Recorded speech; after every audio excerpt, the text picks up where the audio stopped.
Hi everyone, I'm back to read the next chapter, chapter 2, in Changes for Josefina, 1824, book 6, and chapter 2 is called Sleet. The bad weather Clara had predicted came howling the next day. The sky was hard, dark, and gray, and sleet clattered and bounced off the roof of the grand sala. Tia Dolores and the sisters had gathered in the grand sala to dust and sweep so that the room could be closed up until the next fiesta.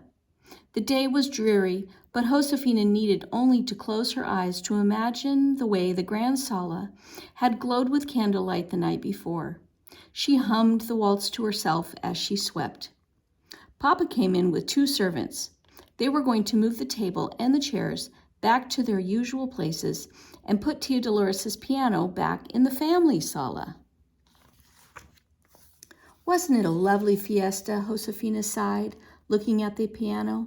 You know, I used to think a fiesta was hardly worthwhile, said Clara, sounding unusually cheery.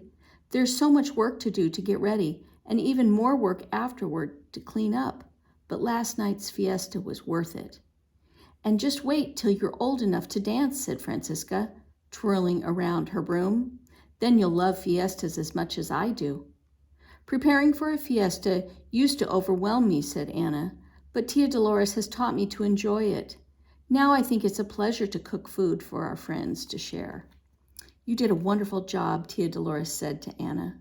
All of you did. She looked around at all the sisters. Josefina thought Tia Dolores' face looked pale, as if she had not slept well the night before.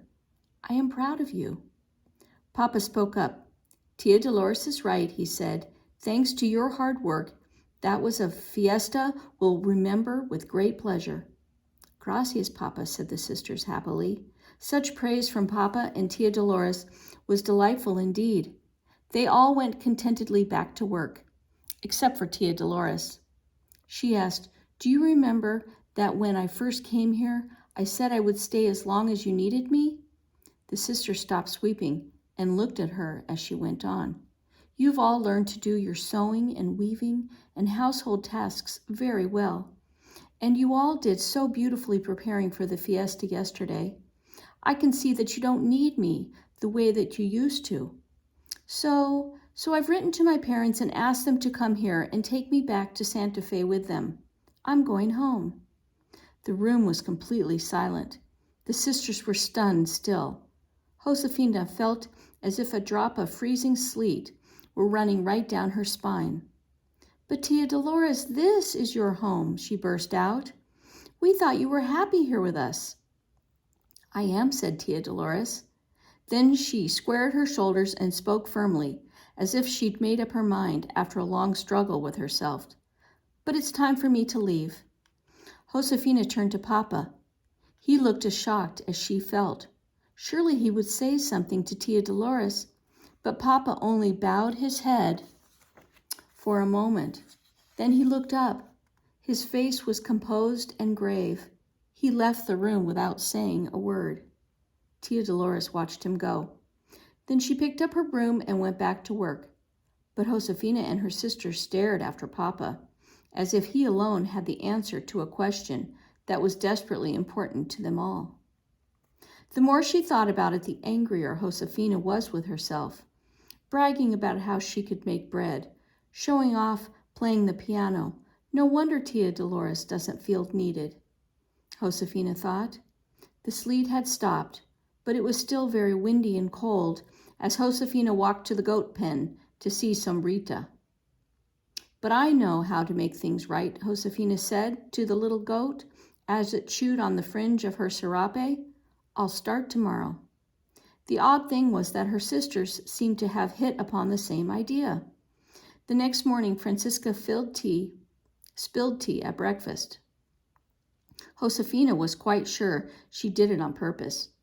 Francisca was wearing Clara's sash instead of her own, and the sash was badly stained.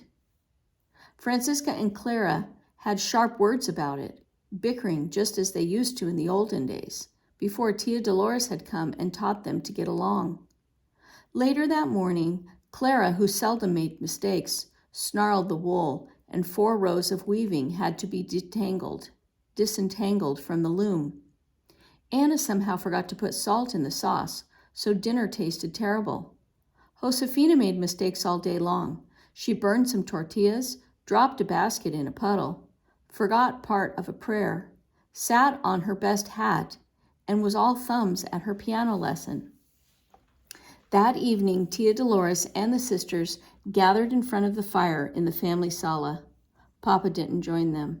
His violin lay neglected on top of the piano. Last summer, Josefina and her sisters had traded blankets, which they'd woven themselves, to get the violin for Papa. It had belonged to an Americano trader named Patrick O'Toole. Papa might as well give the violin back, thought Josefina with a sigh. He'll have no pleasure in playing it if Tia Dolores leaves. No one had much to say. Then Clara dropped her ball of knitting yarn. She and Anna leaned forward at the same time to pick it up and knocked heads. Anna pulled back so quickly she jarred Francisca's elbow, and Francisca pricked her finger with her sewing needle. Francisca yelped, which startled Josefina so that she made an ink splotch on her paper. Tia Dolores shook her head. I see what you girls are up to, she said. You're deliberately bungling things so that I'll seem as if you still need me, but it won't work, and you'd better stop before one of you sets your skirts on fire. She laughed, and the sisters had to laugh at themselves too. But Tia Dolores, said Clara, we do need you. Sometimes Josefina was glad that Clara was so straightforward. See, agreed Francisca, not just as a teacher, but as part of our family. We were so unhappy and lost after Mama died, said Anna softly, and you made everything better. We need you because we love you, said Josefina. Bless you, said Tia Dolores, not laughing anymore. I love you too. That will never change, but you girls have come a long way toward healing from the sorrow of your mama's death. God rest her soul. Your papa has come a long way too. It's time for him to marry again, to give his heart to someone. If I am here, I am afraid I may be in the way. That's why it's time for me to go. That's why I want to go. Oh, but Tia Dolores, said Josefina, Papa. But Anna squeezed Josefina's arm to stop her. They all knew it would be wrong for Josefina to finish her sentence and say to Josefina, Papa loves you. Children did not say such things to adults. Besides, said Tia Dolores with her usual briskness, if I am going to start a whole new life for myself in Santa Fe, the sooner I begin, the better. The sisters could not look at one another or at Tia Dolores. There was nothing more they could say to her. There was, however, a great deal for Josefina, Francisca, and Clara to say to one another later, when they were together in their sleeping sala. Maybe this cold, sleety weather will stop Tia Dolores' letter from getting to Santa Fe, said Josefina, listening to the wind whistling outside the door. Then Abuelita and Abuelito won't come to take her away. Don't be silly, said Clara. Sooner or later, Tia Dolores is going to leave. Didn't you hear her say that she wants to go? Things were always black and white for Clara, plain as a wintry landscape of bare trees and snow. But Josefina saw glimpses of color, even in the starkest view. I don't think it's that simple, Josefina said now. I don't think Tia Dolores truly wants to leave. She loves us, and... Josefina swallowed and went on boldly. I think she loves Papa. He loves her too, but she doesn't know it. That's right, said Francisca. She sighed dramatically. How terrible to love someone and think he doesn't love you in return. No wonder Tia Dolores wants to leave. Her heart must ache every time she sees Papa. Heavens above, groaned Clara. What nonsense. Tia Dolores isn't so foolish. Josefina spoke with great certainty. I know that Tia Dolores would stay, she said, if Papa asked her to marry him, all 3 sisters finished together. See, said Josefina, the truth is, I've hoped he would for a long time now. Well, said Clara calmly, Papa and Tia Dolores would be a good, sensible match, and a practical one, too.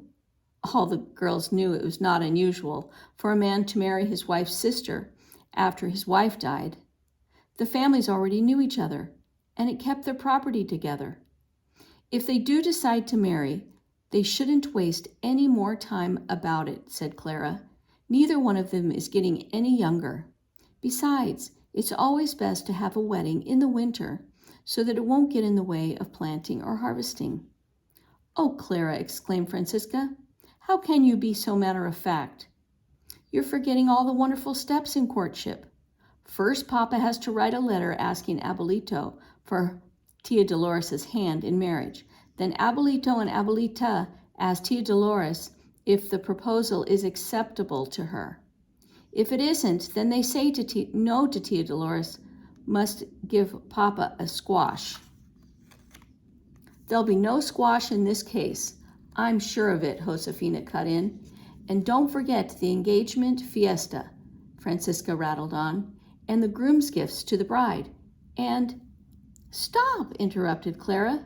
There's one thing you're both forgetting. There's nothing we can do about any of this. Josefina refused to give up. There must be something, she said. Children are not involved in such matters, said Clara flatly. It would be absolutely improper for us to talk to Tia Dolores or Papa. Clara was right, as usual, but that did not stop Josefina.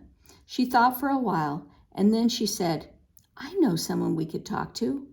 Who? Asked her sisters. Tia Magdalena, said Josefina. Tia Magdalena was Papa's sister and oldest relative, and the most respected woman in the village because she was the healer, or the curandera. She was also Josefina's godmother, and they had a special feeling for each other. When? Asked Clara. I'm sure Tia Magdalena will come to see Abuelito and Abuelita while they're here, said Josefina. We'll ask her to speak to Papa. Oh, now I'm glad Abuelito and Abuelita are coming. That will make it happen. That will make it all happen faster. Francisca and Clara threw back their heads and started laughing.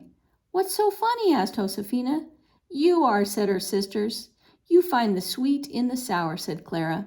The warm in the cold, the soft in the hard, added Francisca, and the light in the dark. Every time. Clara and Francisca ended together. Josefina didn't mind her sisters teasing. She could tell that now they too were eager for Abuelito and Abuelita to arrive. They did not have to wait long. Abuelito and Abuelita arrived from Santa Fe only a few days later. And just as Josefina had expected, Tia Magdalena came up from the village to see them the very first afternoon. Before, during, and after dinner, Josefina waited for a chance to speak to Tia Magdalena, but they were surrounded by family all the time. It was not polite for a child to draw an adult aside for private conversation. Josefina knew she'd have to sit and watch and wait and listen and hope for a quiet moment. It was hard because she was bubbling over with secret excitement. Juan and Antonio were excited too. They loved to see their great-grandparents, Abuelito and Abuelita. The boys showed their happiness with their whole bodies, frisking and dancing about the family sala until Abuelita scooped up Antonio, held him on her lap, and sat Juan right beside her. These are the finest boys in New Mexico, Abuelito said to Anna. I really think that they should be educated by the priests in Santa Fe. Juan is old enough, and Antonio will be soon. See, agreed Abuelito, it's an exciting time we live in. It's important for the boys to be educated so that they can keep up. The world changes so fast. And not all the changes are good, said Abuelita. So many Americano traders are coming to New Mexico now with their different manners and customs and languages. Most of them don't even share our Catholic faith. She shook her head. I fear our most precious beliefs will be lost if we don't do all we can do to teach them to our children. Now, said Abuelito. Not all Americanos are so bad. He turned to Papa. Don't you agree? Papa nodded. Signor Patrick O'Toole is an honest young man, he said. I plan to continue trading mules and blankets to the Americanos with his help. He's a good fellow. I look forward to seeing him soon when he passes by on his way home to Missouri. Abuelito leaned forward. Then you will be interested to hear my news, he said.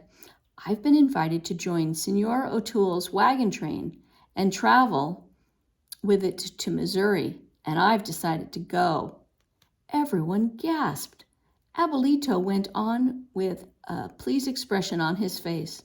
I'll travel with the wagon train over the Santa Fe Trail to Franklin, Missouri. Then I'll ride a steamboat to St. Louis. I'll bring goods to trade and arrange for goods to be sent back here. What an adventure it will be. I guess I'm not such an old man after all. Oh, may God watch over you, said Tia Magdalena, who'd been listening silently. Josefina was trying to imagine what a steamboat might look like when Abuelito said something that made her heart stop. Abuelito smiled at Tia Dolores. You know, my dear, I must thank you, he said. I wasn't going to accept the invitation. I didn't want to leave your mother alone all the months I'd be away. But when we got your letter saying that you wanted to come home, I knew I could say yes.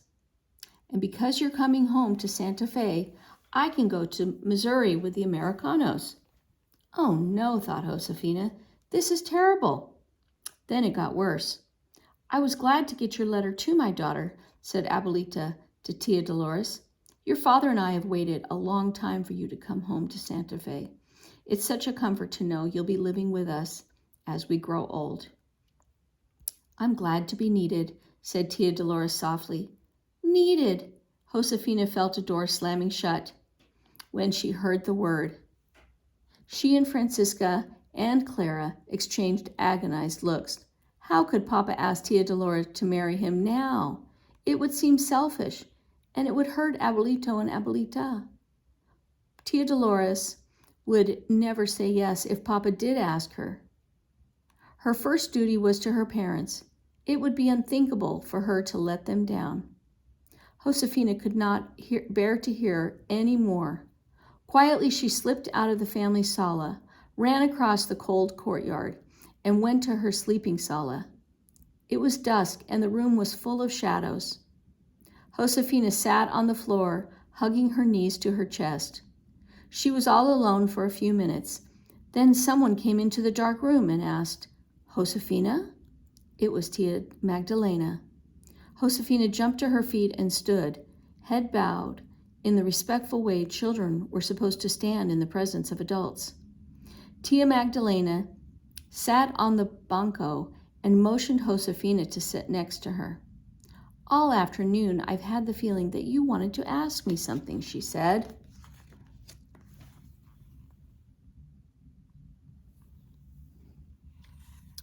Sí, Tia Magdalena, said Josefina. I did, but I beg your pardon, but I don't need to anymore. I see, said Tia Magdalena, but she didn't leave. Instead, she said, I've invited your Tia Dolores to stay with me for a few days before she goes to Santa Fe with her parents. I've grown so fond of her, and it'll be a long, long time before I see her again. Santa Fe is too far for me to travel anymore. Ah, well, we'll all miss your Tia Dolores very much when she leaves, won't we? Now the words spilled out of Josefina. Oh, Tia Magdalena, she said, it will be terrible if Tia Dolores leaves. It will be the way it was just after Mama died, when we were all so sad. Josefina faltered gently. Tia Magdalena finished for her. You were heartsick with sorrow, she said. Sí, said Josefina. She spoke with conviction. Tia Dolores mustn't leave. She belongs here. I was going to ask you to speak to Papa so that you could ask him to set it all straight. Josefina shook her head as she went on. But now Abuelito and Abuelita need Tia Dolores in Santa Fe. She has to leave. There's nothing anyone can do. Dear child, said Tia Magdalena, I'm afraid you're right. Curanderas don't have medicine for such troubles. Josefina sighed. There was one narrow window in the sleeping sala, and only a sliver of twilight sky showed through. Josefina could see just one star, a tiny pinprick of light, shining very far away. With all my heart, she said softly, I want Tia Dolores to stay. Tia Magdalena took Josefina's hand in hers. Here, she said. She put something as smooth and cool as a raindrop into Josefina's palm. It was so dark, Josefina had to lift her hand close to her eyes to see what Tia Magdalena had given her. It was a milagro, a little medal. Josefina knew that a milagro was a symbol of a special hope or prayer. When someone wanted to ask a saint for help, he'd pin a milagro to that saint's statue. If he was praying to find a lost sheep, he would choose a milagro in the shape of a sheep. If he was praying for a hurt foot to heal, he would choose a milagro in the shape of a foot. I want you to keep this milagro with you, said Tia Magdalena. It will remind you to pray for your family's happiness, for your sorrow to be healed, and perhaps it will help you not to lose hope in your heart's desire. Gracias, Tia Magdalena, said Josefina. She looked closer. The milagro Tia Magdalena had given her was in the shape of a heart. All right, and that is the end of chapter 2, and next time we will read chapter 3.